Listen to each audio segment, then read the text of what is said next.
Manon, ça va? Ouais, ça va très bien, on est là. Du coup, le concept, il est simple. On va te montrer des discours du gouvernement Arizona sur ce qu'ils ont prévu pour les jeunes et tu nous dis ce que t'en penses. 100% que du bien, je suis sûre.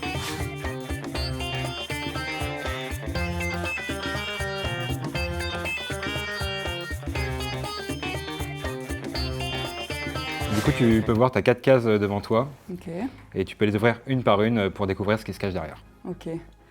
Bah vas-y, je commence par la tête un peu sceptique là, genre... Ok, c'est parti. Aujourd'hui, si vous ne voulez pas de ce changement, posez-vous la question de savoir ce qui restera à vos enfants. C'est un gouvernement qui est fait pour sauver les prochaines générations. Non mais sérieusement, il faut que l'Arizona, ils arrêtent avec cette idée de « on veut sauver les prochaines générations ». C'est faux, on le sait tous. C'est quoi l'avenir qui nous prévoit à nous les jeunes? C'est travailler plus longtemps, avoir des jobs précaires, la guerre. Non merci Georges-Louis, on n'a pas besoin de ça.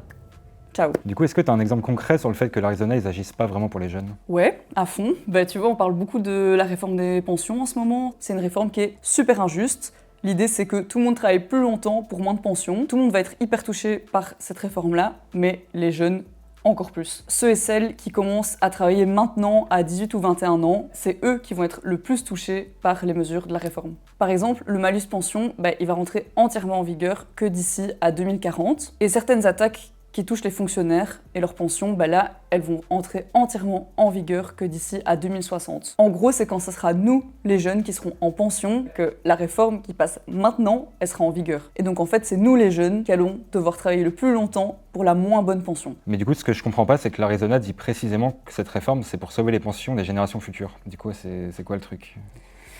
Spoiler, énorme bullshit. Pour avoir une pension, faut déjà arriver en vie jusque-là. Et c'est pas pour casser l'ambiance, mais on n'est pas tous tout à fait égaux face à la mort. En Belgique, l'espérance de vie en bonne santé, c'est environ de 63 ans. Et c'est évidemment moins pour ceux qui ont les boulots les plus lourds, genre infirmière, pompier, ouvrier dans le bâtiment. Monsieur Boucher, va falloir m'expliquer un tout petit peu comment une réforme qui veut faire travailler tout le monde jusqu'à 67 ans va sauver, soi-disant, les nouvelles générations. Bref, votre réforme, c'est juste du poison pour les jeunes. Alors, vas-y le squelette qui est au travail là.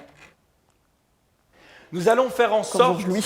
que les femmes et les hommes qui veulent travailler plus tard durant leur carrière, aux jeunes qui veulent travailler comme étudiants, à ceux qui veulent un boulot sur le côté, ou à celles et ceux qui font des heures supplémentaires, de travailler plus pour gagner plus. Alors, qu'est-ce que t'en penses? C'est pas une bonne idée de gagner plus? Si seulement c'était vrai, si seulement c'était vrai. Mais je pense que quand Georges-Louis Boucher dira la vérité, je serai déjà à la pension, donc c'est pas la peine. C'est bien beau de parler Monsieur Boucher comme ça, mais je pense qu'il faut regarder les faits. Et avec votre gouvernement, vous confirmez le blocage des salaires. En gros, en Belgique, c'est interdit d'augmenter les salaires. Donc quand t'es jeune, tu commences avec un salaire bien bas et il va juste rester bloqué. Hyper pratique quand t'es jeune, que t'as envie de commencer ta vie, que t'as envie de commencer peut-être à acheter un appart ou à fonder ta famille. Donc en gros, l'Arizona, ils mentent. Dans les faits, ils suppriment les primes de nuit et ils mettent en place la possibilité de faire 360 heures supplémentaires sans sursalaire, sans compensation. Faut pas rêver non plus. Moi j'ai un pote qui travaille chez Bipost et en gros, à cause de la suppression des primes de nuit entre 20h et minuit, il va perdre jusqu'à 120 € par mois. C'est juste dégueulasse. Mais du coup, avec tout ce que tu me dis, on pourrait te répondre que les jeunes, ils ont juste pas envie de travailler, quoi. Mais c'est faux, complètement faux, qui y croit même. Évidemment que les jeunes, ils veulent travailler, évidemment qu'on veut travailler, mais on veut juste pas travailler dans ces conditions-là. L'Arizona, ils sont juste en train de prévoir une plus grande précarité pour tous les jeunes. En gros, ils veulent introduire des contrats intérimaires à durée indéterminée. Mais je sais pas si t'as déjà essayé d'aller à la banque pour demander un prêt pour une maison avec un contrat intérim, tu te fais dégager direct. Donc derrière les discours de Georges-Louis Boucher, c'est quoi que l'Arizona promet vraiment aux jeunes en fait? Une vie d'instabilité et de stress où c'est juste impossible de se projeter. Et je pense qu'il y a personne qui veut ça. Go Bob l'éponge avec sa petite lettre au feu là.